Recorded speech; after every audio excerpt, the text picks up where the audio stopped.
tak ganggu sudah lah. Okey, minggu ni ayah cadang, bukan cadang lah, kita berpendapat lah, kita buka tajuk ni bagus lah. Satu karangan Imam Ghazali yang kecil je buku dia.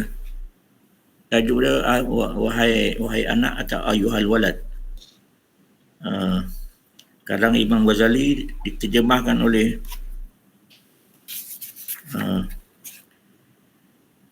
Abu Ali Al-Banjari An-Nadwi, Ahmad Fahmi Zamzam. Dia ni dia ni orang lahir dia di Amuntai dekat Kalimantan. Ayah dah sampai tempat tu dah.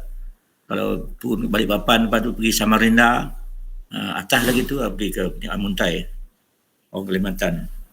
Tapi dia tak tahulah dia kahwin sini ke, dia selalu banyak masa di Kedah. Mungkin turun sana sini lah. Dia terjemahkan. Dia punya ni background ni, mukadimah ni cantik lah. Dia ceritakan macam mana dia menterjemahkan ni lah.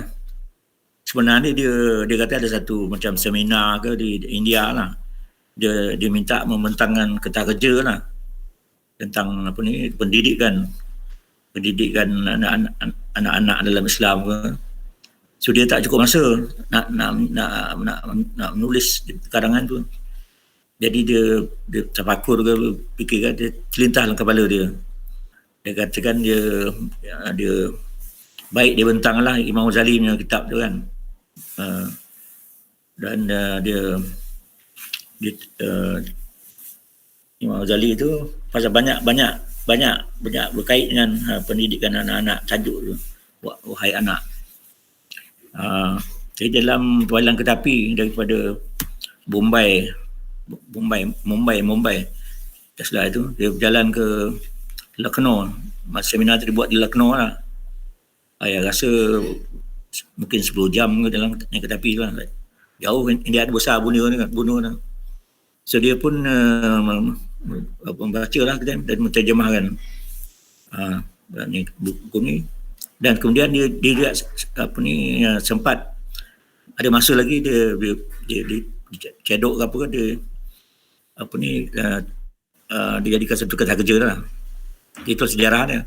Hanya dalam ketapi lah di karang benda ni. Dan akhirnya yang last sekali dia difinishkan, disiapkan di Masjid Jami' Delhi. Lalu kan sampai dia belum kan? New Delhi masjid terbesar paling lama tu zaman Mongol. India belum lagi Mongol. Pakistan dan Bangladesh je dah. India belum. India dah ayah pergi 3 atau 4 kali. Baru boleh kabur lah. Daripada timur ke barat dia benda kan. Besar negeri dia. Naik kereta api pun ayah pernah naik tu dalam 6-7 jam dah daripada Mumbai nak pergi ke selatan tu, Goa ni satu gua kat Sulawesi kan, satu gua India. Kalau kita baca dalam Hikayat Hang Tuah kami dapat dapat berita sebuah kitab kan daripada Goa katanya. Goa di sana lah. Suasana Goa tu sama macam kat Melaka lebih kurang lah. Ayah punya pandangan lah. Pantai dia dengan pokok kelapa dia, sawah padi dia. Kalau kita tak tahu Jemangkal, kita ingat macam Malaysia jugalah. Sebab dia cuaca dia kan di Pulau Selatan ni dah panas kan. Tu di Goa tu. Nak sampai ke Goa tu rasa 5-6 jam macam tu. Lepas tu melalui gunung-gunung terowong. Macam kita Gunung Sempah kan. Atau pergi utara tu dekat Teping tu gunung kan. Saya rasa 5 atau 6 gunung lah. Masuk gunung, keluar gunung baru sampai tu kan. Itulah dia. Dan ini dia dalam kereta api tu dia menyiapkan karya dia lah, penjemah ni. Dan yang akhir sekali dia finishing lah di Jami' Masjid New Delhi. Masjid besar. Masjid dia yang dia bahagian yang bertutup dia keliling dia. Kalau siapa pergi Mesir, masjid Umar As kan. Mesir boleh kata sama masjid lah. Dia yang beratap dia keliling kan. Yang tengah tu macam padang bola. terbuka kan. Ini Nelly sama lah konsepnya. Jadi bila solat di kat tu lah macam padang tengah tu kan. Ya, dia macam ni. Okeylah, ni tarikh ni dia siapkan ni pada 10 November 1996.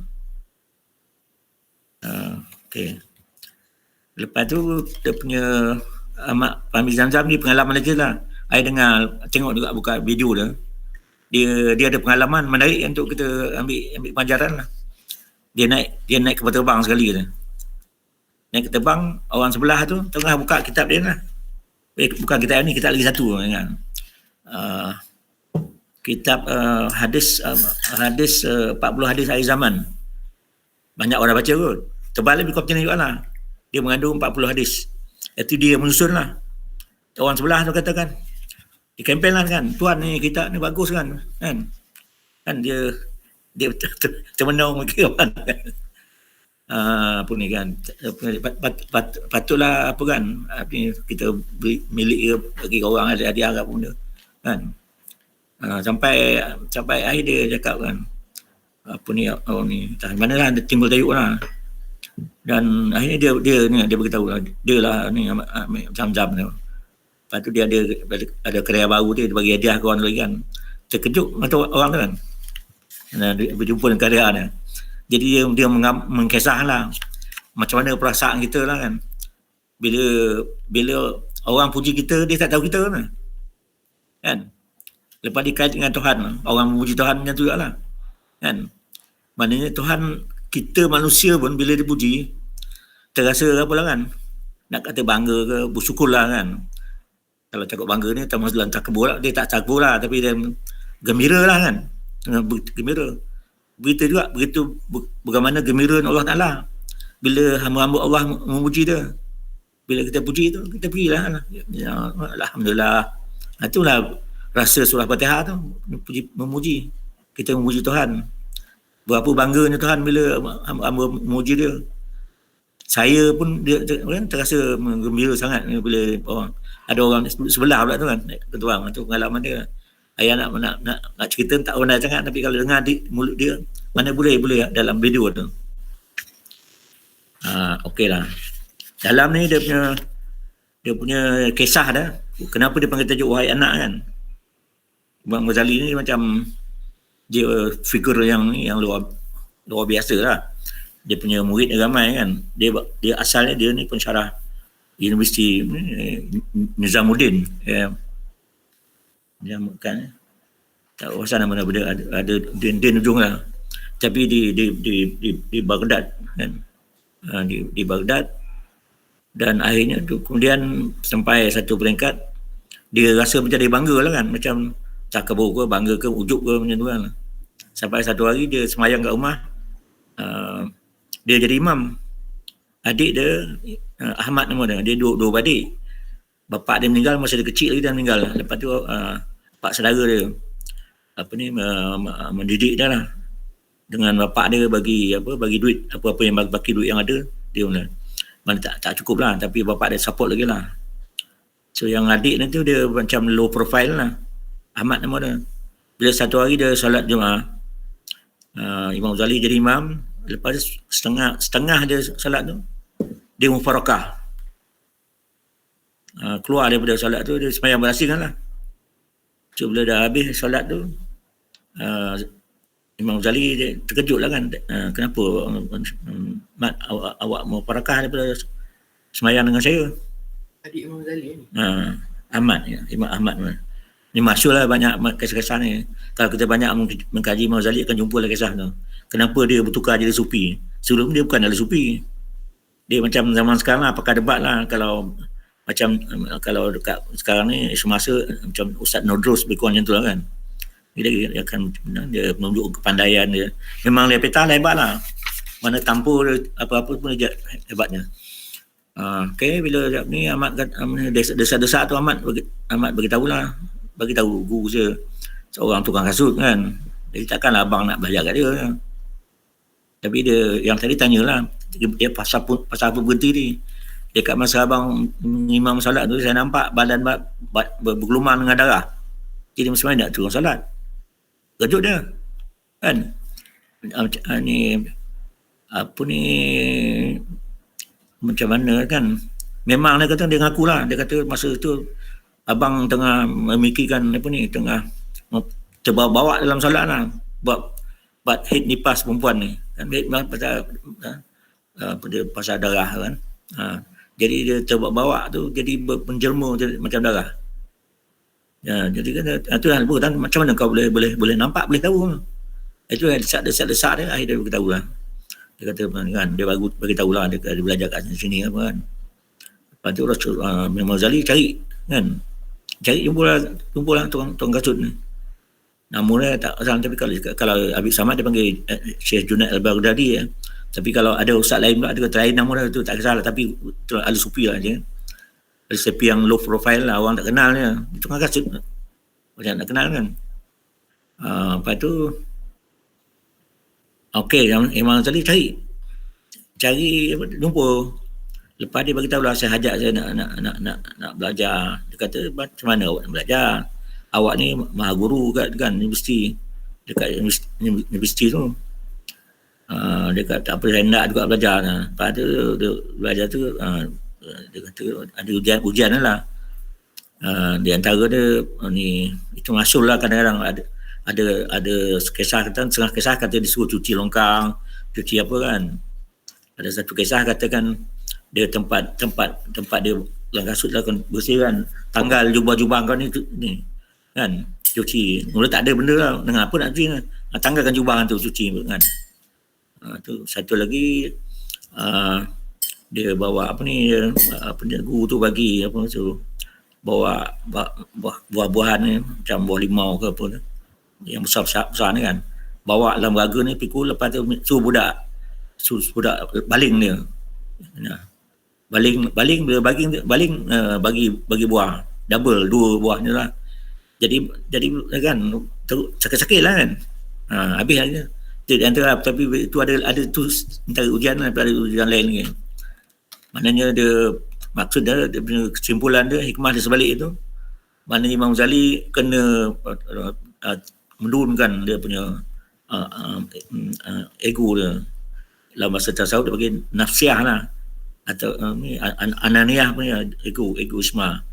Kita rasa kita hebat, kita rasa pandai semua kan, ada buang sampai dia ni lah, sampai apalah dia turun, berjaya lah turun kan. Barulah dia dibaatkan lah, atau diijazahkan sebenarnya. Dan bila dia berhijrah lah tuan. Bila dia berhijrah tu, dia betul-betul berubah kan. Dia jadi, dia panggil dalam tasawuf, dia panggil fakir kan, atau mengandalkan diri dia. Akhirnya dia berhenti daripada pensyarah universiti, dia menghilang lagi. Dia beritahu anak isteri dia kan, dia nak uzlah, nak membetulkan diri dia lah. So dia mengembara lah daripada Baghdad tu, mengembara sampai ke Syria, Damsyik sekarang lah. Dia pergi ke Masjid Amawi, lalu sampai akhirnya nak pergi tak sempat dah. So ada bergolak dah, perang-perang tak. Memang tempat tu memang cantik lah. Alung, tanya Alung lah. Sana ada Masjid Amawi, ada Masjid Salahuddin Ayyubi, dalam dan makam Salahuddin, semua cantik, dia semua dia sedia. Okey, di sana dia duduk atas masjid, ada bahagian atas tu tempat dia beribadat, berkhaluat untuk baiklah. Zaman sekarang khaluat lain mana pula kan. Selama 10 tahun. Sebelum tu dia jadi macam ni lah, tak tahu macam betul-betul apa lah, darwish ke apa benda kan. Sampai akhirnya bila dia habis tamat 10 tahun tu, dia berubah lah. Dia dah macam dia isyarat Allah punya isyarat, dan dia dah madai lah kan. Dan bila itu hasil tu dikarang kitab Mahakarya kan, kan Ihya Ulumuddin. Ni makna dia menghidupkan ilmu agama. Dia lah ulama yang pertama menggabungkan lah unsur-unsur rohani dengan jasmani. Fuqaha ni, fikih kan, umur fikih ni menegang yang zahir kan, dengan yang dalam ni ilmu tasawuf. Dalam bab yang sama dia tentu. Jadi sebab masa tu macam pemusuhan lah, fuqaha ni dengan ulama yang ni kebatinan ni memusuh kan. Dan kebatinan tu pula ada banyak unsur-unsur luar masuk yang tak bersih kan. Dia mengarang kitab lah, Al-Munqis Minad Dalal ada kan. Lepas dia berdebat dengan falsafah, tahaput falsafah lah kan. Dan yang ni kitab ni kitab yang yang kemudian lah. Kitab ni dia buat bentuk surat lah, surat salah nasihat kepada anak ni mana anak murid pelajar dia lah. Anak murid tu tulis surat kat dia kan, wahai tuan guru kan, boleh tak tuliskan satu surat ke atau nasihat pada saya lah, untuk saya amalkan sampai saya matilah kan. Sebab kitab Mahakarya Ihya Ulumuddin terlalu besar lah, nak dicerna kan. Lepas tu Imam Ghazali dia jawab lah tu kan. Dia kata kalau nak kira cukup kan, kita orang mukmin, kita cukup Quran dengan hadis Nabi dah cukup dah kan, tak payah nak terlalu tulis. Tapi walau macam mana pun saya tulis lah, saya cubalah nak bagi poin-poin yang untuk amalan hidup anda lah kan. So dalam ni ada 25 pesan. Yang tadi tu yang Panji Zamzam yang menjemah tu, dia lahir tahun 59, muda berdaya lah, muda pada mak. Ada lagi masih hidup lagi. Kalau 188 buka dia, memang dia di India tu, Lucknow tu, dia bertelaki dengan Hasan Ali Nadawi, ulama terkenal kan. Syed Hasan Ali, Syed dia bertelaki macam murid kesayangan dia lah. Okey, ada 25 perkara lah yang dia ni.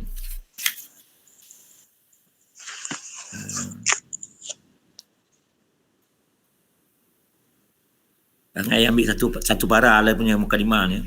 Ada kemudian daripada itu, walau surat ni pada asalnya ditujukan khusus kepada anak murid Imam Ghazali, namun isi dan kandungannya adalah sangat diperlukan oleh semua lapisan masyarakat, sama ada besar atau kecil, kerana nasihat yang ditulis oleh Imam Ghazali ini sangat penting bagi mereka yang mahu memantapkan keazaman dalam usaha berterusan untuk mencapai kebahagiaan dunia dan akhirat. Okey. Dan kitab yang sama juga, masa saya belajar kat Melaka kat Habib Samad, dia pesan lah, cari wahai anak tu. Mana kitab ni bagi Habib Samad menarik lah kan, untuk dijadikan bahan nasihat pengajaran wahai anak ni. Dan ayah beli ni pun, kitab ni lebih daripada satu lah. Mungkin tak tahulah, dulu mungkin ayah ada kempen kat siapa. Ada tak Alung ke siapa ke?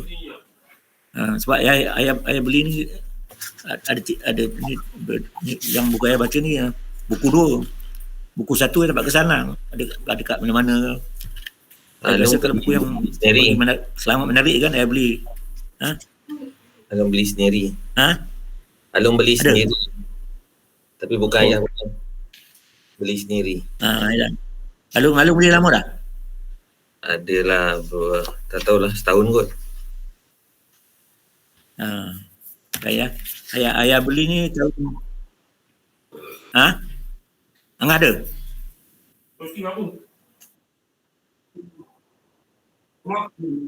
Yelah, dia kasi masih ada ke? Cukup lah. Tak ada mana-mana je ini mula-mula ayah 2001 ni sampai yelah, masih kat Melaka lah, berau dengan Habib Samad ni. Ayah beli ni tahun 2001 Julai. Okey, tu mukadimah lah. Okey, nasihat, dia panggil nasihat lah. Nasihat pertama, 2, 3, 4. Nasihat pertama tajuk dia, waktu itu ialah kehidupan. Dia sampai 25. Ingat tak baca tajuk ni kan, kita pergi satu-satu. Kalau kita mana kita sempat, kita apalah kan. Kalau rasa perlu ni, kita sambung akan datang lah, bergantung pada masa lah. Okey. Nasihat pertama, pendek je, satu muka suratnya.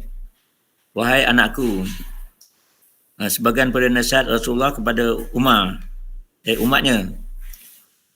Alamatu iradillah ta'ala anil abdi istighaluhu bima la ya'ni.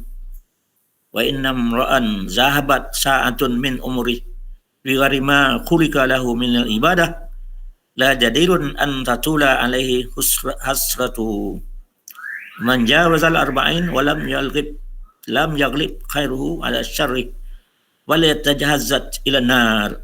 Habis bahasa Arab kan, ambil berkat lah syarat tu. Sebab ni nasihat Rasulullah.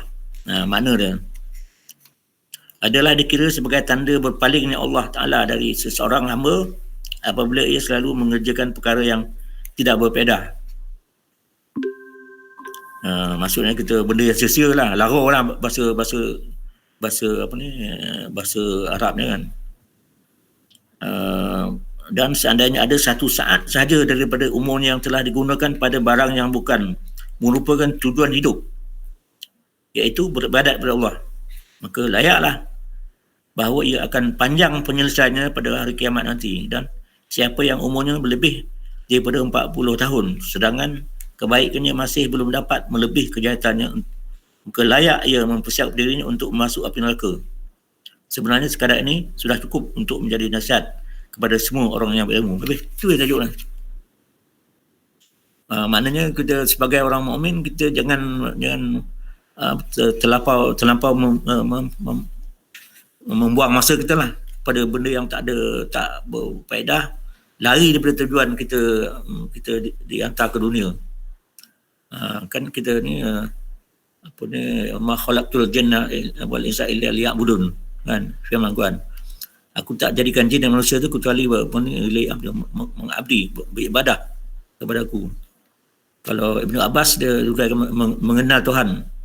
Mengenal Tuhan pun bagian maksud yang paling dalam lah, mana mengenal Tuhan. Kita dilahirkan dunia ni untuk mengenal Tuhan kita. Bila dah kenal, kita sembah lah, kan. Sembah tu dia punya intisari yang terbesar dia beriman, rukun iman, rukun Islam, faham, amal, dirikan solat, kan. Solat awal waktu, solat jemaah, berdoa dengan Tuhan, berselawat pada Nabi Muhammad, kan. Apa tu kita buat apa ni, kebaikan mana yang kita mampu, kan, kita buat kebaikan. Maknanya menyelesaikan masalah orang ramai. Macam orang di politik, macam menteri-menteri kan, lagi banyak dia bergaul masyarakat, lagi banyak dia kena berkorban untuk masyarakat, kan. Jangan terbalik. Politik tu digunakan untuk nak mengumpul harta, kan. Menolong saudara mara, yang lain tak ditolong. Ini benda ni dengan ayat yang pendek ni kan mendalam makna dia, kan. Dan ni cabaran kepada kita lah. Adakah kita ni dah betul kita punya ni perjalanan kita paralel dengan maksud kita lahirkan dunia, kan. Rasanya banyak yang lagi ayah pun tak jamin 100% kan. Tapi setakat 73 tahun tak berapa nak lari lah, kan. Berlari kita patah balik. Ingat pesan Tok Dahan dulu. Kita ni kita berjalan ni, kita meniti serta musakim ni, kan. Bukan kat sana masalah, kan. Sini kita tengah meniti sekarang, kan. Bila jatuh naik, jangan jatuh tak naik. Yang akhirat tu itu bagi akhirat lah, kan. Itu tetap ada lah. Tapi yang ni hari-hari kita meniti serta musakim, kan. Adakah kita jatuh atau naik balik atau terus jatuh. Banyak kawan yang jatuh terus. Keliling-keliling kita tak payah jauh lah. Adik-beradik, kalau tak ada beradik, pak saudara, mak saudara, sepupu, dua pupu, kan. Yang nyata tu kalau berhubungan silaturahim lah, boleh senang nampak, kan. Kalau zaman sekarang ni, orang ni anak-anak sanggup apa, kan, pukul bapak dia. Ada yang membunuh pun ada, kan. Saman menyaman harta, kan. Bayangkan anak saman bapak saman anak ke, kan. Nama tak payah sebut lah, tapi benda tu masyhur, kan. Jadi itu adakah itu tujuan kita hidup? Adakah itu termasuk dalam ibadat? Atau dalam bahasa pun Ibn Arabi panggil ubudiyah. Dia hidup ni tujuan ubudiyah, mengabdi. Kalau Ibn Arabi tu dia dah pasang niat, ya, berhijrah daripada Spanyol. Dia lahir di Murcia, ayah sampai dengan tu pergi dengan Ayim tu. Ayim masa tu dia tak pergi sana. Ayah sampai ni Murcia tu, perjalanan ke Cartagena. Kalau buka dalam peta dia Cartagena. Sampai Cartagena tu banyak ni kedai-kedai jual makan Islam. Orang Arab suka pergi situ katnya.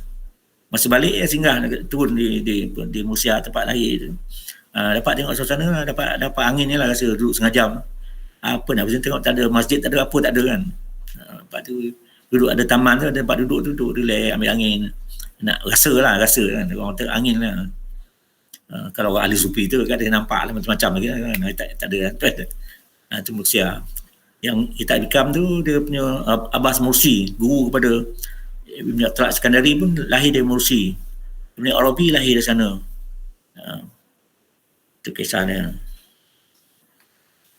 Okey, tadi dia ambil ni tadi pula. Dia kira sebagai tanda berpaling Allah daripada kita. Allah berpaling daripada kita lah. Mana Allah tak suka lah seorang hamba boleh selalu mengerjakan perkara yang tidak berfaedah. Dia ada hadis Nabi tu, min khairul husnul mar'i tarkuhu ma ya'ni ma la ya'ni. Atau mana menanda baik seorang tu dia meninggalkan benda yang tak ada kena-mengena kan dengan dia. Jadi orang mungkin mak sibuk lah atau membawang lah benda kan. Benda tu tak kecil. Ingatlah ujung-ujung Habib Samad dia masa dia mungkin dalam usia dia yang 3-4 tahun yang kemudian kan. Dia katakan apa ni, tak soal layan lah benda-benda tu kan. Kita sibuk dengan diri kita lah. Diri kita ni memang tak selesai kan. Kan banyak orang kita mengatakan orang ni semua kan. Jadi kita jangan hukum orang lah. Hukum diri sendiri kita. Kalau nak hukum jangan hukum orang, hukum diri sendiri. Dah betul kita ni kan, dah berlebar pada munafik kan. Banyak macam-macam benda kan. Jadi yang tu kita patut menyebuk lah. Itu kita sibuk ni kita. Dalam bahasa dia orang panggil muhasabah kan. Hasibu qabla an tuhasibu. Itu kata-kata masyhur Sayyidina Umar lah. Dia kira hasibu qabla hasibu antum qabla an tuhasabu. Kira muhasabah diri kamu sebelum kamu dikira. Jadi ni maknanya kalau kita itu tanda-tanda berpaling lah, Allah berpaling pada kita. Kalau kita sibuk buat benda yang tak faedah. Seandainya ada satu saat saja daripada umur yang telah diguna pada barang yang bukan merupakan tujuan hidup tadi, ibadat tadi tu, maka layaklah akan berpanjang penyesalan. Mana akhirat masuk neraka menyesal kan. Yang tadi saya sebut sikit Ibn Arabi tu, cara dia melaksanakan ubudiyah tu, bila berhijrah daripada Sepanyol tu, dia azam lah mana pakaian ke apa dia macam selai tu lah. Tak tahu lah, mungkin ada spare ada lain tu. Boleh jadi anggap lah selai sepinggang bahasa orang Melayu kan. Dia tak nak menompok harta. Dia berjalan ke mana ke apa kan. Kita ayah bawa beg besar kan, seret beg besar dalam banyak macam-macam kan. Dia bukan jenis orang tu lah. Dia nak mengamalkan dia punya tawakal kepada Allah Ta'ala ada, ubudiyah ada. Dan bila harta dia ada, dia bagi. Orang minta, dia bagilah. Kalau dia ada, semua dia bagi. Habib Samad ada cerita macam tu lah. Dia pergi Singapura kan. Dia pergi Singapura beli baju yang ada brand-brand je lah. Mungkin kat bandel-bandel lah zaman tu kan. Bila sampai tu hebat dah kan. Bila pakai tu, pernah orang pakai. Beb, cantik baju lah beb. Tanggal bagi terus. Ayah tak mampu nak buat lagi lah. So Ibn Arabi jenis macam tu. Sampai dia mana dia pergi, dia tak ada, dia macam beg kecil selendang jalan-jalan kan. Sampai dia akhir perjalanan dia sampai ke Mekah, Madinah tu, dia mengarang kitab Futuhat Makkiyah tu. Dia terjemah dari Indonesia, terjemah Alun Nabi baru 5 jilid, takbir lagi. Dengan Fusus Al-Hikam kan, yang diperdebatkan zaman-zaman. Sekarang ni Nodrus dengan apa dia mencabar-cabar orang lah, kata ini kitab ni batiniah ni sesat lah kan. Ada perkataan zindik ada. Lepas tu dia kumpulkan pendapat ulama yang menjatuhkan kafir lah. Yang membela banyak juga lah. Tapi dia pilih yang tu lah. Dia pun sama lah contoh nak mengkafirkan Ibn Arabi ni. Padahal dalam sufi itulah peringkat paling tinggi. Habis ni dia panggil yang mula-mula tu Mubtadi, lepas tu Mutawasid, lepas tu Al-Muntahi kan. Tapi memanglah Habib Alung kata dia baca dalam kitab Abdullah bin Al-Haddad, ulama Yaman, dia pesan lah, dia jangan baca kitab yang tu bagi orang awam lah. Bagi kalau tapak macam kita masuk ke laut lah kan, kita laut ni perahu kecil kan, lepas tu dah sampai dah ombak gelombang kan, sungai langgang ni kan. Jadi kalau pergi naik kapal besar ke, perdalan tak cukup lah kan, maknanya berbahaya. Itulah apa yang berlaku di Aceh kan. Kita dengar kisah Hamzah Panzuri kan. Lepas tu orang salahkan kitab dia, dibakar kitab dia, ada yang dihukum dibunuh mungkin ada lah kan. Dan yang terbaru pun itu biasa buka internet tu, lalu kena tengok dah yang di Aceh sekarang juga ada pengikut apa ni Syekh apa Wali Muhammadin. Saya nak tengok ni yang pensyarah syarah hikam yang terbaik lah, paling berkesan lah. Ayah ada syarah hikam ni, saya rasa ada 6-7 rasanya. Yang paling tua tu ke Tuk Pulau Manis Terengganu, nama Abdul Malik namanya. Dia guru kepada apa ni ulama Aceh yang makam dia masa tsunami selamat kan. Apa nama tu? Saya nama dia belajar dekat ni Syekh Abdul Malik ni. Dia Malik ni tahun 1700 lebih kurang lah. Dah pergi dah ziarah makam ni tepi sungai. Cari jumpa lah, masih berjaga lah, ada beratap apa semua dah. Dah hobi lah mengembara kan. Tak baca Ibn Arabi kan, rupanya macam kepala macam lebih kurang lah. Ibn Arabi ni hebat, dia pergi kat Tunis, dia duduk kat kubur 3 hari semalam, duduk kat kubur tu, di situ duduk dia. Bukan duduk saja-saja, dengan berzikir, berselawat dan berbual dengan orang kubur. Ini macam kalau ni Wahabi orang ni kata ni sesat ni namanya kan. Mana boleh bercakap orang mati kan. Sampai Nabi Muhammad pun kata mati macam mana boleh kan. Kalau kita pergi ke Madinah makam Rasulullah tu, angkat tangan kan, bercakap kan, marah dah, di rotan kita. Pusing ni kiblat, doa kiblat ni, tak boleh menghadap ke kubur kan. Mana dia falsafah dia bila mati tu habislah, dah tak ada lah. Timbul perkataan dalam apa ni perjuangan Wahabi tu, anak murid dia apa lah, dia katakan tungkat saya, tungkat yang Abdul Rahman Wahab tu lebih mulia daripada jasad Rasulullah. Dia sampai itulah perkataan dia kan. Jadi maknanya pemisahan lah puak-puak ni, fuqaha dengan ahli tasawuf ni memang zaman berzaman sampai kiamat lah kan. Yang saya cakap tadi Muhammad Wali tu, dia pensyarah hikam, dia 2 jilid. Lalu nak cari tak dapat yang tu lah. Ayah ada ada dua-dua ada dah baca. Mufti bekas mufti belayar, bukan mufti yang dulu kan, Dr. Zul pun ada karang dia. Ayah ada beli, tak sempat nak baca lagi. Lepas tu apa lagi, Ibn Ajibah tu, itu dalam bahasa Arab tak ada. Lepas tu ni Sakti, Paduka Sakti apa namanya, ayah ada pun sempat baca lagi. Tapi yang paling berkesan lah saya baca tu Syekh Muhammad Wali, dia meninggal lah. Nama dia pun Wali. Wali tu bila semak internet, Wali ni macam gelaran tarikat Naqsyabandi Khalidi apa ke. Mungkin ada satu ni taraf tertentu mursyid yang besar ke, dipanggil Wali. So layar lah internet kan, siapa Muhammad Wali ni. Jumpa lah dengan dia ni, dia ada apa ni, dia meninggal, lepas tu ada anak dia dan anak ni dek si dia lalu 4 kata anak dia ramai lah kan, macam Perdana Menteri kita yang dulu kan, Mahyudin kan, dia ada buku dia 5 katnya sini. Mana mungkin yang satu dah meninggal, dia mati seorang lagi, kita 4. Jadi masing-masing semua ada zuriat kan, dan sama-sama anak beranak lain ibu dia berpuak. Yang ni katakan ni apa ni, ini mana kau belajar ni kan, aku belajar tak ada apa aja kan. Dia salahkan saudara tu. Padahal dia orang tu mungkin dia ahli sufi ni tengok ada bakat, dia terang kan. Kalau tak ada bakat dia tak buka walaupun nak sendiri kan. Jadi benda kecenderungan untuk ni menyalah-nyalah ni memang berlaku zaman berzaman lah. Terima lah hakikat tu. Kalau kita tak terima, kita jadi stres kan.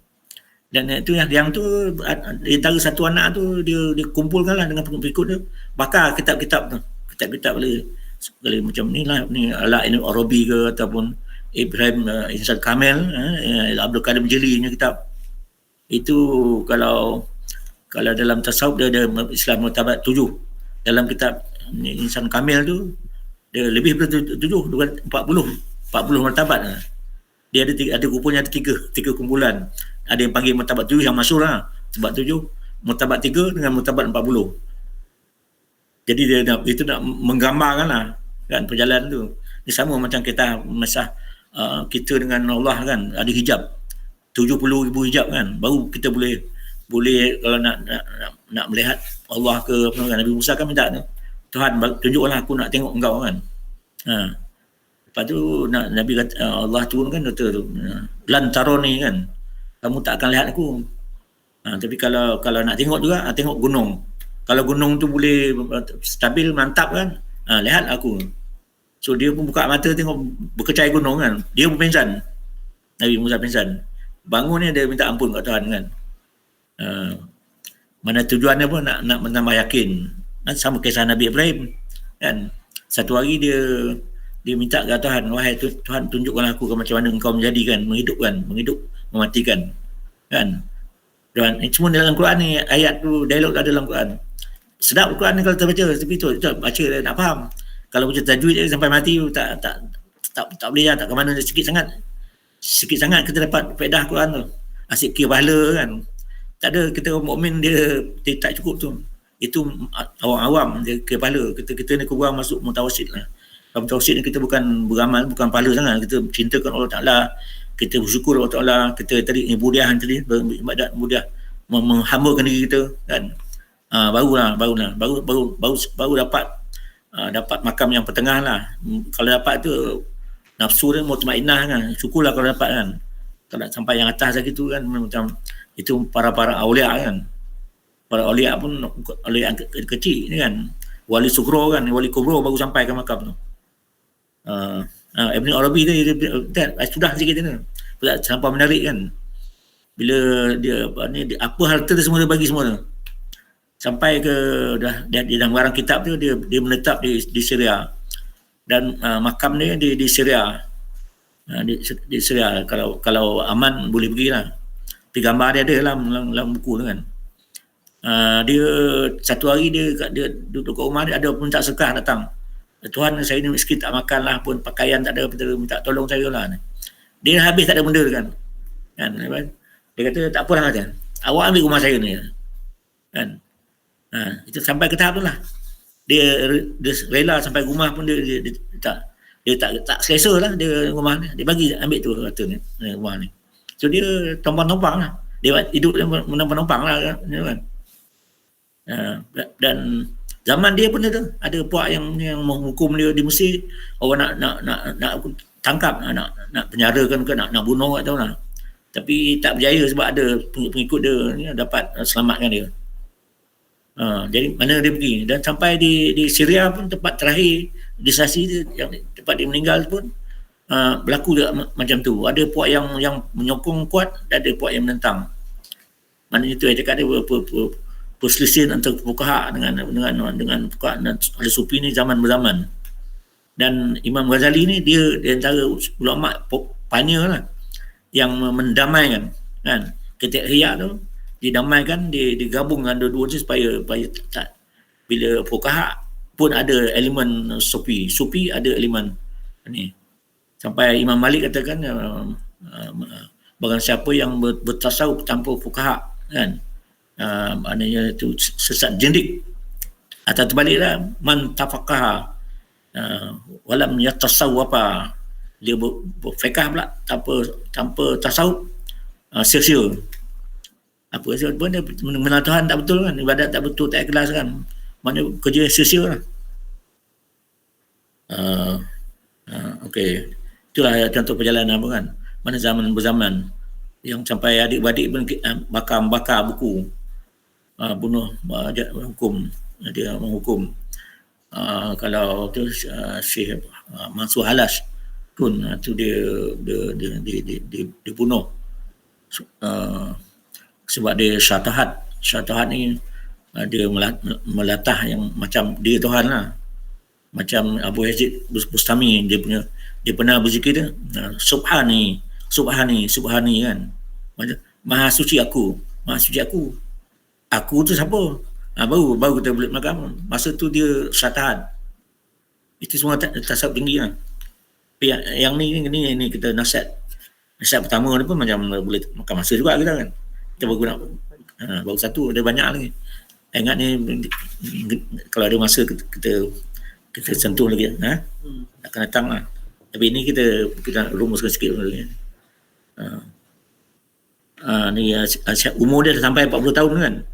Sedangkan kebaikan tak belum dapat melebihi kejahatan. Maka layaklah mempersiapkan diri untuk memasuk neraka. Dalam yang saya masuk 40 alung angah kan. Kalau dah sampai sekarang ni masih macam orang biasa, macam orang tak habis kan. Dia siap lah. Kalau Habib Samad dia katakan kalau 40 tak berubah, bungkus tinggal bantal dah. Siap bungkus tinggal bantal nak tempah jalan ke neraka lah. Kan keras cakap tu. Ayah pergi dengan Alung bagi minggu lepas singgah rumah kawan ayah Ustaz Rahman sama satu kelas kan. So dia bila perjalanan hidup lama-lama makin banyak condong pada supi. Lepas dia masuk rumah dia kata kenal anak-anak ni, anak saya ni dah 40. Maknanya 40 ni kan penting je lah. Dah sampai umur 40 belum ke? Dah lah. Ni agak ni kan perjalanan 40 ni dia border lah. Lepas tu kalau budak ni, kalau ahli supi tu kadang kalau budak-budak umur 20-30 ni biar tak payah belajar dulu tu. Biar dia rasa dunia kan. Jangan esok umur 60 baru nak rasa dunia pula kan. Dah terbalik kan. Jadi maknanya kalau anak-anak gitu bawah 40 tu masih bocah baduk kan, kita maafkan je lah kan. Doakan je lah orang jadi bapa, maafkan je lah. Jadi kalau Habib Samad kata kalau 40 tak berubah siap bungkus tikar bangka, tikar bantal, bungkus semua macam bejra lah masuk neraka. Nakut lah kan. Tapi ini dia ni kalau Imam Ghazali ni kata itulah macam hadis sebut. Walaupun ada orang kata hadis dhaif apa semua, tapi dia punya fakta dia tetap benar lah. Dah minit dah. Kalau buat boleh masuk nombor 2. Nombor 8 dah. Tak tahu siapa yang set masa dah apa dah. Tapi yang ni sebab ni berkenalan kan banyak macam-macam mukadimah lah. Ingat masuk nombor 2 ke dah. Jadi dah 2 ke daripada 25. Nasihat kedua, bagaimana sepatutnya kita menerima nasihat. Ini cerita pula orang nasihat kita macam mana pula. Banyak orang marah nasihat-nasihat kan, melenting lah kan. Biasalah kan. Okey, wahai anak aku yang tercinta, memberi nasihat itu sebenarnya mudah. Dan yang berat itulah menerima nasihat. Betul kan? Bila orang kritik-kritik kita macam marah kan. Kalau orang bagan tu ditampar orang kan. Itu banyak berlaku kan. Macam samcing apa semua. Yang berat ni lah menerima nasihat. Kerana setiap nasihat itu dirasakan sangat pahit bagi siapa yang selalu mengikut kehendak hawa nafsu. Itu dia punya kriteria lah. Kalau orang yang selalu ikut hawa nafsu memang sangat berat. Kan? Nafsu sangat mencintai perkara-perkara yang dilarang. Apalagi bagi orang yang mencari ilmu yang rasmi. Maksudnya mencari ilmu supaya mendapat suatu gelaran rasmi. Bagi orang-orang ni lah belajar agama. Ni para asatis lah, ustaz-ustaz kan belajar agama tu memang niat dia nak cari duit kan, makan gaji ke, nak terkenal masyhur semua tahu. Itu sangat berat lah kalau nak menerima nasihat ni. Dia gemar menasihat orang, tapi orang nasihat dia tak gemar. Itu nanti kita lama kita hidup kita akan gembur lah. Ni ada kalam dengan ustaz dalam internet lah. Dia katakan ni sama-sama ustaz ni dia punya dengki khianat dia lebih hebat daripada orang awam. Sama-sama ustaz lah. Tapi yang nyata dia ni yang kita nampak ni no terus kan. Salah menyalahkan dengan Ustaz Wan Hizam lah kan. Lepas tu ada perpecahan terpuak ni Wahabi Muhammad Abdul Wahab ni kan. Bila sebut Wahabi dia tak suka, dia tukar nama Salafi kan. Apa ni dengan Ahlussunnah wal Jamaah kan. Ini semua bab kritik ni pendapat awak tak betul tu. Ni kata ni hadis dhaif ni, lemah ni kata. Sampai Imam Ghazali Ihya Ulumuddin pun banyak hadis dhaif tak payah pakai. Kitab ni yang tu Jawhar al-Mahub. Mak dia kitab tu belajar kat Ustazah mana. Lepas tu kampung Tendang Mendangur tu ustaz kawan ayah kan dah meninggal lah, ustaz Allah apa nama Ustaz Yasin alias kitab tu lah. Dia punya pengarang ni nama Ali Kutan. Dia ada nama panjang lah. Kutan tu nama, rupanya Kutan ni nama kampung dia Kutan, jadi dia Ali Kutan lah. Macam Tok Kenali kan. Tok Kenali tu kampung Kenali. Kalau sampai pergi Kelantan, pergilah cari dekat kampung Kenali, ada makamnya dekat tengah-tengah kuburan. Sampailah. Dia banner sikit lah, lain berorang lah kan. Tok Kenali. Lagi Tok Salehu kan, yang ni Ketua Pemuda UMNO kan, yang sekarang ni. Tok Oyang dia, Tok Salehu. Kampung Salehu. Dan di tempat rumah ke atas masjid di Salehu tak sampai lah. Kalau ada rezeki boleh tengok tu lah. Tempat dia orang bersuluk cara ekstrim lah. Buat kubur, gali lubang kubur kan. Lepas tu masuk dalam kubur tu kan. Kalau kita ada masa lapang boleh rasa feeling dalam kubur, macam mana rasa dalam kubur kan, baru rasa takut kan. Ada lagi, ada peninggalan tu ada lagi lah. Ashraf Wajdi kan, Ashraf Wajdi. Okey. Jadi dia melawan nafsu. Nafsu ni dia, kalau ambil bahasa orang Kelang, Tok Dan, dia nak menang, nak kenyang, nak senang. Dia cerita ayah kan. Dia kata kalau nak kenal diri seperti itu senang je kata. Nak menang, nak kenyang, nak senang. Lepas tu kita baca diri kita kan, kita bertengkar orang nak menang tak. Lepas tu perut kita nak kenyang. Bila sebut nak kenyang ni, kadang dia tak kira lah. Halalan taiba ke, kita makan ni halal dan bagus. Halal tu dah betul halal lah. Kalau tak halal tu yang syubhat kan. Duit syubhat kita belasah semua tu. Kalau duit haram, duit rasuah lagi lah kan. Taibah tu pula dia berzat, makan tak berzat kan. Makan berzat, tahu makan yang membahayakan, makan yang berkolesterol tinggi, makan yang bergula berlebihan kan. Kalau kita pergi makan dekat kedai restoran sekarang ni, perhatilah makan hari, tapi makan hari lah. Makan hari, lepas order nasi, makan nasi ke sepinggan ke, lepas tu order air, cik, air apa ni? Kebanyakan bukan jawab lah. Sirap ataupun Nescafe ice kan, apa lagi ni, Milo ice kan. Padahal balan taibah dia tak salah tu kan, sebab dia doktor pakar kata jangan lepas makan nasi, jangan makan dengan minuman manis. Dah manis tu tambah ais lagi baru sedap kan. Ni bukan cerita orang, ayah lah. Ayah dulu ke tip bobok ni mana. Masih sedap tu. Kita buat pokat kan, kau ni kan. Kita buat setengah je. Kan? Lepas tu ais baru. Lepas tu sudu lah, gelodak kan. Bahasa Inggeris chip lah. Kalau minum dekat minum kat bar orang putih kan, dia minum sikit kan. Dia chip sabung tu lah. Setengah jam buat tu. Punya sedap kan. Ini pengajaran kita lah kan. Jadi bukan orang lain lah. Tapi dulu ayah gemar juga. Tapi lama-lama hijrah lah kan. Bukan macam dengar lah betul dengan nasihat ni lah. Sebab ayah punya nafsu ya, mau dengar nasihat lah kan. Nak menang, nak menang kedang je. Kena bertanya dengan aku kan. Macam mana senang kan. Betul nak kenal, nak kenal. Itulah dia tu. Yang diri kita tu. Diri ni ada 4 kalau kenal diri. Kenal diri ni satu tajuk apa lah. Mungkin tak tahulah kalau Tuan izin kan. Kita buka tajuk tu. Sebab ni Pakcik Ujang kat Paso tu. Dia kata G kan, kita dalam hidup ni sekurang-kurang kita mesti ada 2 tarekat. Bahasa dia lah. Satu terdekat kenal diri, satu terdekat beramal. Macam ayah terdekat kenal diri ni kulit-kulit lah, pergi Habib lah, pergi ke Lepilah tu, nak kenal diri lah kan. Baca buku ni semua kenal diri lah.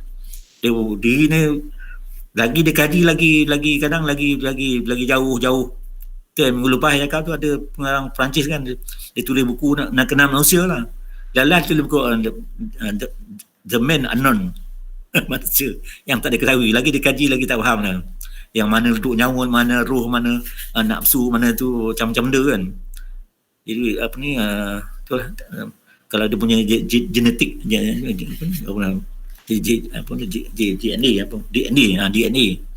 semua boleh kaji. Ada yang terbaru tu Indonesia tu lalu Malaysia tu yang apa ni yang hati yang menajur mata najwa kan, kalau tak kenal rugilah. Dia ada program dia lambat program mata najwa. Dia buat DNA dia. Dia kata dia Arab dia lebih kurang 5% darah Arabnya. Yang lain tu campur-campur lah, rojak. Tapi tetap boleh cari. Walaupun 5% kan. Kalau Habib Samad dia pesan kan, walaupun setitik ada darah Rasulullah dalam diri seorang tu, jangan hina, binasa. Kita maki hamun kita apa, binasa. Takut tu bimbang tu dia kalau dalam tasawufnya ada wali tarikat malam mati nama dia. Yang satu lagi tarikat apa nama dia tu, Zoki apa dah. Yang biasa senang lah. Kalau yang ni dia berlakon nanti cerita kalau dekat kampung tu jari gila nama dia. Memang sampai tahu jari gila lah. Dia pernah semayang matahari semayang dia takkan matahari tu. Orang gila kan. Orang malas nak layan kan. Sekali tu kereta api lalu dia tahan kereta api dia tak sempat naik kan. Baru tak naik kereta api jalan kan. Lepas tu dia cakap berhenti ke. Mati je kereta api tu. Naik dah. Ini orang gila punya apa kan. Dia gila. Satu lagi yang dengar apa Tok Jadi. Itu yang dengan mulut orang lah. Orang tu ni zaman dia lah. Dia gila. Orang naik basikal kan. Dia tumpang, saya nak tumpang naik basikal kau. Orang tu tak pergi kan. Jalan agak dalam 10 meter dia punya tayar tu pusing macam nombor 8. Lembik kan. Tu jaya gila. Itu yang takut. Kita cepat-cepat nyomping kan. Ni pesan lah untuk anak-anak semua kan. Mana jangan mudah menghina orang.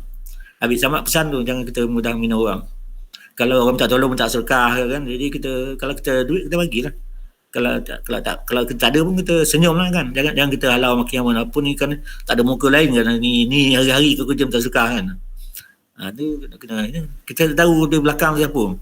Kadang ada ni kalau orang yang Nabi Khidir dia selalu kadang berkuda-kuda semua kan. Ada. Habib Samad ada kat Melaka, ada kat Singapura ada macam tu. Lepas bila dia keluar rumah tu dia berjalan lantai kan, laut tu kan. Tapi dah terlewat kan. Kalau kita bagi hamun silap kan. Betul kan. Dia Habib Samad kata kalau kita sempurna, anggota kita pun sempurna juga. Punya penyakit mana tak ingat dia kan. Kalau sakit demam sikit tu biasalah kan. Tapi penyakit yang berat-berat tak ada. Mesti ada silap lah tu. Kita macam tu silap boleh baik tu lah. Kalau mengata orang para wali Allah, para wali kita kan, dia tak payah dia maki dia, dalam hati dia berkata dah cukup kan. Dia tak suka kan. Susah hidup, cara hidup betul. Ni diri dia, hawa nafsu kita ni, dia tak suka dia nasihat. Dia suka bagi mengarahkan orang tapi sendiri tak nak. Nak kenal dia tu dia nak kenyang, nak menang, nak senang. Nafsu sangat mencintai perkara yang dilarang. Memanglah mana yang tak sedap tu yang tak bagus tu dia suka. Kalau macam orang jadi bapa kita nasihat ini kan yang dilawan yang lain lagi. Tapi orang jadi bapa tetap kena pakai ada kaedah dia. Kalau anak tu nakal macam mana pun jangan katakan jahat. Engkau ni jahat lah, engkau ni kan apa ni berlanggar, katakan lah macam kan. Ada berlaku. Ada tak boleh. Ada putus kau ni bukan anakku lah kan. Putus hubungan dengan anak kan. Jadi sejahat mana pun untuk Wan Zainab tu bertuah punya budak tu. Itu familiar lah banyak orang sana. Anak bertuah kau. Mana bahasa tu tak positif lah supaya doa. Hari ni nakal lah, tapi 10 tahun tu dia akan jadi baik kan. Bertuah. Jangan sekali-sekali. Kalau tak ada ilmu macam mana? Kan? Kita belasah lah kan. Canggung lagi akibatnya. Yang sedih itu bukan cakap kita tu. Kita dan kutu berpanjang-panjang dia punya tu bercampur lah kan. Sebab kalau nak cari guru salah satu kita tengok aman rumah tangga dia. Anak-anak dia macam mana mendengar kata ke tak, aman ke tak kan. Suami isteri dia baik ke tak, barulah buat guru kan. Nak buat guru kita nak macam nak kena wali juga kan. Kalau nak guru ada kriteria dah. Ayah tak semudah nama guru. Ayah sempat yang guru lah dalam sekolah lain je lah kan, itu dah mampu lah kan. Tapi yang di luar tu 3 je guru ayah kan, untuk silat kan. Ayah dia silat, ayah dah tamat silat tu agak semangat. Nenek moyang tu memang ada ciri-ciri pendekar kan, atau minat lah, suka kan. Bila dah tamat universiti cari mana cari ni.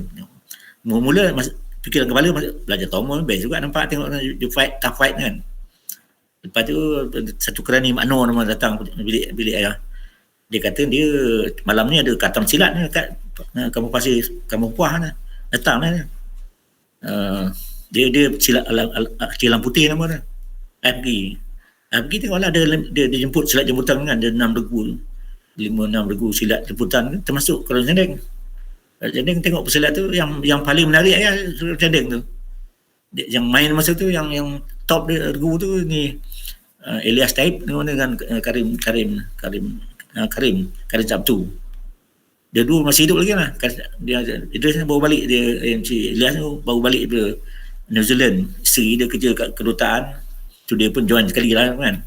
Dia balik dah. Ada dapat telefon lah. Tapi COVID ni kita kalau tak ada kita jumpa, tinggal nak jumpa lah. Banyak putus hubung lah. Yang seorang kali Sabtu ni, saya pergi dengan mak tak ikut naik motor je. Dengan dapat telefon, dapat maklumat, dia duduk dekat Sri Rampai, duduk kat plate kan. Rumah tu rumah yang very basic lah. Dia tak ada perabot, tak ada apa.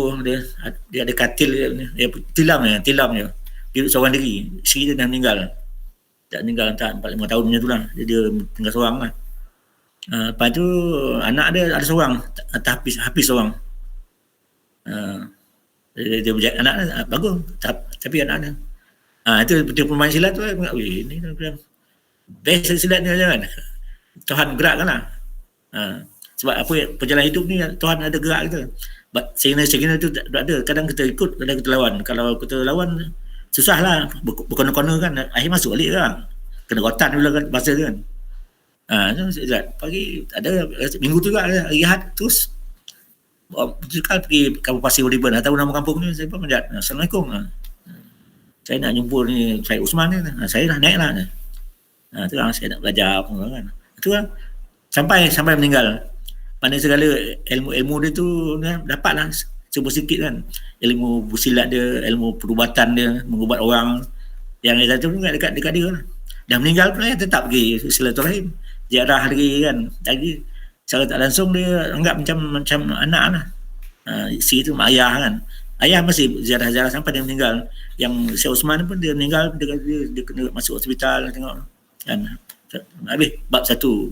Bab 2 ya pergi Kuala Bilah pula. Tak lama dia dah usia dah panjang kan. Dah sempat 1.5 tahun. Pak Dahan namanya. Dia pun unik juga. Dia kata jangan apa bukan guru lah. Apa orang biasa lah. Macam panggil apa lah kan. Guru dia tak nak mengaku dia guru. Buat apa berguru kat apa lah. Buat apa berguru kat orang mati. Guru yang hidup, yang tak mati. Bahasa hikmah lah. Mana dia mati kan. Bila dia dah mati, macam mana dia nak tolong kita, dia pun tak selamat kan. Guru yang tak mati. Lepas tu saya baca buku ni yang ulama yang Palembang yang beli buku pergi rumah dia tak ada, dia pergi surau isteri dia, beli kat isteri dia. Dia ada yang tengah semalam terpandang buku macam berapi sambutan 90 tahun umur dia, tapi dia dah meninggal lah. Masa tu belum meninggal, dia dekat 100 umur dia lah. Dalam dia ada cakap ada sebut perkataan juga berguru pada yang hidup. Rupanya bukan Tok Dahan punya seorang lah kan. Rupanya ada orang lain juga lah yang sama juga, yang hidup. Siapa yang hidup kan? Buat hayu kan? Ya hayu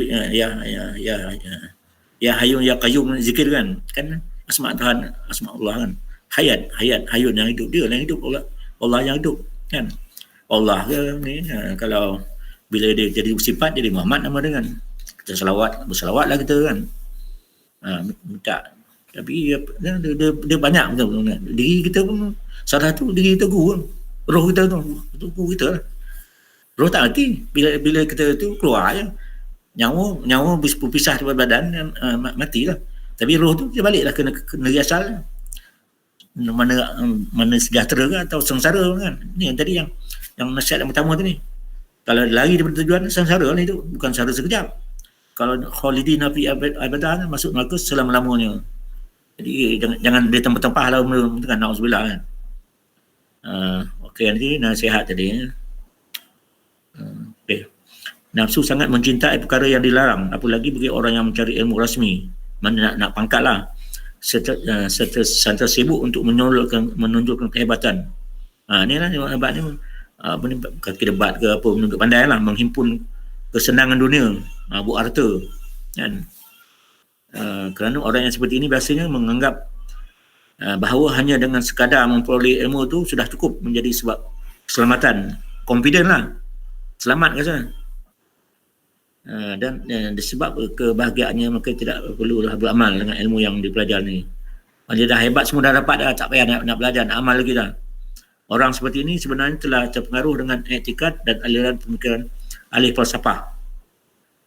Subhanallah, alangkah kelirunya pemikiran yang seperti ini. Bukankah ia telah mengetahui bahawanya seseorang apabila telah dapat menghasil ilmu, kemudian ia akan tidak beramal dengan ilmu yang telah diketahui, nanti pada hari kiamat ia akan disoal dengan soalan yang lebih berat lagi daripada orang yang tidak mengetahui. Mana orang tak tahu satu hal, dia dah tahu tak amal pula. Kalau bukan cakap tak amal, langgar lagi pula kan, tukang langgar kan, buat harta pula dengan ilmu tu kan. Itu yang ni dengan setengah ahli sufi dia katakan ni, ilmu tu ada hijab, 70 hijab dengan Allah Ta'ala tu, ilmu tu boleh jadi hijab. Macam balik kan, kita ilmu tu, dengan ilmu kita mengenal, tapi ilmu tu jadi hijab. Itu dia terbalik, ilmu dah diterbalikkan, dia sukang kalang anda punya ilmu tu. Ada hadis Haji Nabi, asyadun nas adawat azaban yaumil qiyamah alimun la yanfa'u Allah bi ilmih. Dahsyat-dahsyat azab hari kiamat orang yang alim tak ada manfaat oleh ilmunya kan. Okey, orang yang paling pedih siasat ni pada hari kiamat ialah seorang alim yang tidak memberi manfaat akan dia oleh ilmunya. Ilmunya patut beri manfaat. Ilmu ni dipanggil ilmun yuntafa' bih ni. Ilmu ada dua, satu ilmu yang diberi manfaat, atau tak manfaat. Ilmu manfaat itulah ilmu yang mengubah diri kita ni dengan berhijrah kan, daripada jahat jadi baik kan. Itu kalau macam kita mendidik anak-anak murid dalam kelas, anak murid, anak-anak macam anak-anak kan, dengan cucu ke apa ke, kita ilmu yang kita manfaatkan. Daripada kalau kita dulu jahat, kita dah berubah jadi baik kan, itu semangat hijrah lah. Dan diriwayatkan dari Imam Junaid Al-Baghdadi bahawa ada seorang yang telah memimpi bertemu dengan beliau di waktu tidur selepas kematian. Imam Junaid dah meninggal, ada orang mimpi. Lalu orang tu bertanya kepada Imam Al-Junaid dengan katanya, apa khabar kamu wahai Abu Qasim? Gelar Abu Qasim. Lalu Imam Al-Junaid menjawab, sebenarnya telah hilang segala ilmu yang zahir dan juga yang telah hilang ilmu yang batin. Dia dah meninggal, tak ada hilang lah. Dan sudah tidak ada lagi yang manfaat kecuali hanya beberapa rakaat yang sempat kami lakukan di tengah malam. Kan? Mana ni kisah dia berjumpa. Habis tu yang besar kedua lah. Maksudnya yang rakaat 2 malam yang ikhlas lah. Jadi ini satu cabaran kepada kita lah. Belajar bangun malam kan. Dia ada tajuk lain nanti. Bangun malam satu tajuk nasihat lain. Mungkin yang minggu akan datang kalau terbuka ni ada banyak lagi. Maknanya 2 rakaat yang ikhlas pada malam hari itu akan besar dia punya makna kan. Dia boleh yang tu yang jadi kenangan yang berharga bagi Imam Junaid lah. Sama macam kisah Imam Ghazali dalam kalau Imam Ghazali macam tu lah, dialog dia dah meninggal. Dia katakan karya dia yang besar-besar ihya ke benda tu macam orang kita puja-puja lah kan. Tapi bagi di sisi Allah ada satu yang paling besar lah. Di satu hari kan dia mengarang kitab ihya tu, apa ni, dia punya pena tu kan, dia pena tu dia pada bulu ayam ke jenisnya tu kan, ataupun dia bulu-bulu tu kan. Lepas tu dia dakwat tu, datang lalat tinggap, dan dia kesian sangat ke lalat tu. Dia tak halau, tak bunuh kan. Macam kita kan makan bedal dia kan. Nanti dia sangat belas. Itu kan besar nilai rupanya. Ni macam kita apply ke ilmu lah, macam ayah dengan mak lah kan. Satu malam tengah malam pukul 2 pagi dengar macam kucing berjalan kat atas atap dia kan. Rupanya dia ambil lah, senyap lah, ambil lampu kecil dia tu, letak kita mata kita kat cermin tu, pasang lampu kan. Nampak binatang jalan macam kucing hitam kan jalan. Dia pun tak lari, agak terkejut kan, jalan sampai dekat tu lah, memang tak nampak ayah, nampak tu. Rupanya buncung dia panjang, ekor dia panjang. Musang lah. Musang ke ayah? Musang. Baru agak dah 2 minggu lah. Musang buah rupanya. Saya tanya kat Imam Al-Sad. Balik kampung dengan Alung ni, borak-borak dia. Itu musang buah tu. Dia kalau musang jebat, bau busuk lah. Kalau musang buah ni, tak ada. Dia makan buah je kerja tu. Itu yang balik. Ya. Itu yang balik itu yang balik dari Ampang. Singgah dekat Hikmat tu kan. Tu tepi tu nampak yang rasa musang yang sama lah. Ekor panjang betul.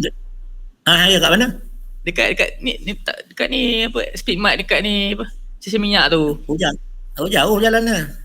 Nampak panjang ekor dia. Kata kucing bukan kucing sebab ekor dia panjang. Itu ada yang tu lah tu. Lepas dia lalu kat ayah tu, lepas dia naik ke tembok, dia panjat ke tembok tu. Lepas dia bila borak dengan Imam Al-Sad tu, senang tu nak kalahkan itu tu. Ambil pisang, kan, belah pisang, tahu furadan, racun furadan tu kan. Ni kan dia memang suka betul tambah bau pisang tu. Bila Imam Al-Sad cakap, dia terus masuk dalam mati kan. Dia break tu lah, break tu kan. Patutkah aku bunuh musang tu? Kan. Dia lapar nak makan kan. Dia datang kena datang tu. Itu macam tu dia nak lawan ke tak kan. Bila cakap Nalung dengan mak tu, tengoklah kalau jahat sangat tu kita mati dia lah kan. Kalau jahat, kalau tak dia saya nak makan sekali-sekala tu biarlah kan. Lepas tu tentera kerengga mana siap tunggu dah kat pokok tu kan. Ayah pun dia datang masuk kencing tu kan. Tak ada kita marah lah kan. Dia sebenarnya nak jaga pokok juga kan. Jadi kalau dia ingat atas tu, dia kena bersah kan. Jadi dia makan tatap kan, duduk dia pokok buah tu landing kat tatap kan.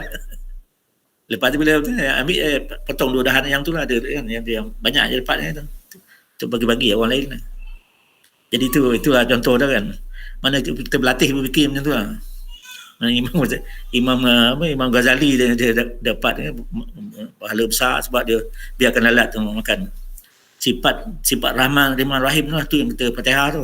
Fatihah tu terlalu luas. Imam Sayyidina Ali kata kan, kalau nak 40 unta karang dia punya konten surah Fatihah tu tak habis lagi. Jangan bila buka tajuk tu kan, bila kita kaitkan dia akan tak lari daripada Rahman Rahim Allah Rahman Rahim, 3 sifat je kan. Kita amalkanlah ni, orang lelaki lebih Rahman, perempuan lebih Rahim. Tapi kita gabung sama-sama lah Rahman dengan Rahim. Kita ada kesian enggak mendatang semua kan. Patutlah apa ni Habib nama tu yang tuan tulis yang dekat Kulbilah tu. Bila air bah atau orang ngabur lagi air dalam ayah lu benang lagi dalam kan. Lepas tu ada ni dia bawa ni daun apa daun apa tu yang lebar tu. Tak tahu lah, bukan daun, ambil daun je lah kan. Ambil daun tu dia kutip ni semua tu letak dia tu kan. Orang tanya buat apa tu tulis dia kesian dia ni nanti dia hanya mana-mana pergi dia kan. Dia menyelamatkan semua tu. Dia macam kerja yang gila lah itu. Macam itulah para wali kadang kerja sekali pandang macam orang gila kerja kan. Tapi dia nyawa binatang pun berharga kan. Itu belum lagi kalau dia balik falsafah pula. Aku pun tak nak jadi binatang kan. Macam musang, aku pun tak nak jadi musang. Aku nak jadi macam kau juga kan. Apa kan buat kan dia kan. Jadi aku makan, aku memang dah tahu jadi aku makan buah kan. Aku makan lah kan. Kau nak habis buah kau ambil 2-3 biji. Ya makan bila luak 2 biji kan. Lepas dia dah kenal cabut lagi kan. So kalau Alung kata jumpa air ni kan jumpa kat sana tu. Mungkin sebulan tu baru datang balik semula kan. Jadi tak apalah tak macam kat kampung tu. Macam monyet tu banyak lah kan. Macam Imam Hitam tu jari jempol jari dia kata banyak juga buah ni baru dapat je, tapi tak ada musuh kan, ada je, tembak je, ada senampang dia, ada serang polis, rupanya senampang pump gun secara haram lah kan, tembak dapat ke apa ekor, ada 10 ekor tak, lebih 20 ada kot kan.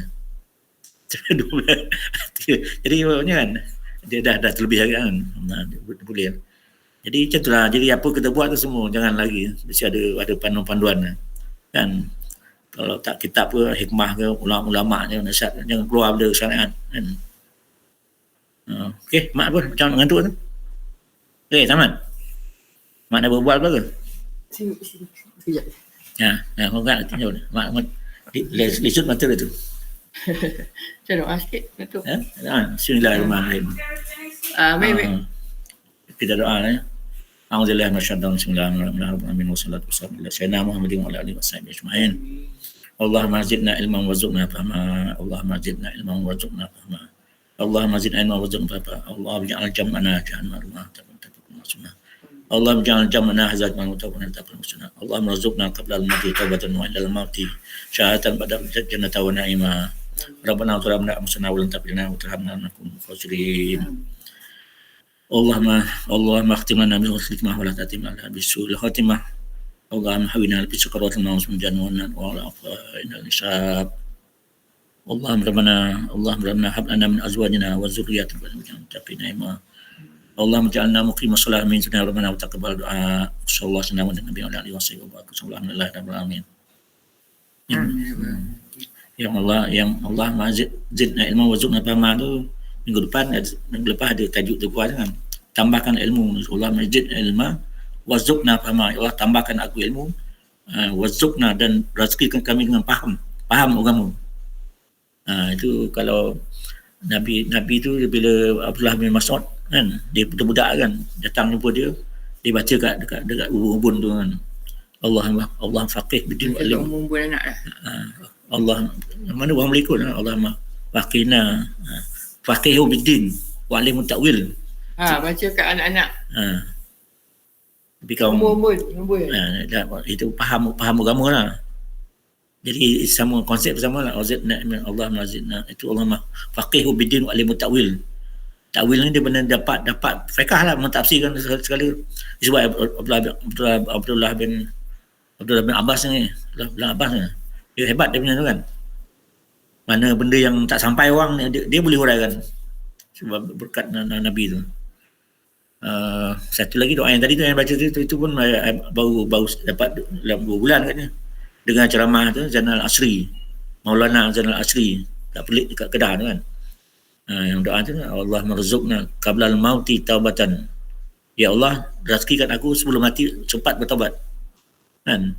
Kita memanglah banyak buat salah kan, tapi kadang kut tak sempat taubat kan. Ya Allah marzuqna qabla al-mauti taubatan. Wa endal mauti, semasa mati tu syahadat, dapat mengucap 2 kalimah syahadat lah. Kalau mati syahid lah, kalau tak mengucap 2 kalimah syahadat tu lah kan. Wa ba'dal mauti jannata wa na'ima, selepas mati tu dikurangkan syurga dan nikmat. Cantik tak? Dia dapat ulama lah, dia kata dia dapat daripada ulama yang hebat lah. Lepas tu dia bagi doa tu lekatlah kepada ayah. Itu contohnya ilmu tak datang kita. Bila yang kita tu dia masuk kat kita tu dia macam dia lebih sekali dia ketuk kepala kita kan. Amal lah. So orang lain amal kan. Tapi penting kan. Ya Allah rezekikan sebelum mati tu sempat bertaubat. Itu kalau tak bertaubat tak ada mana bertaubat.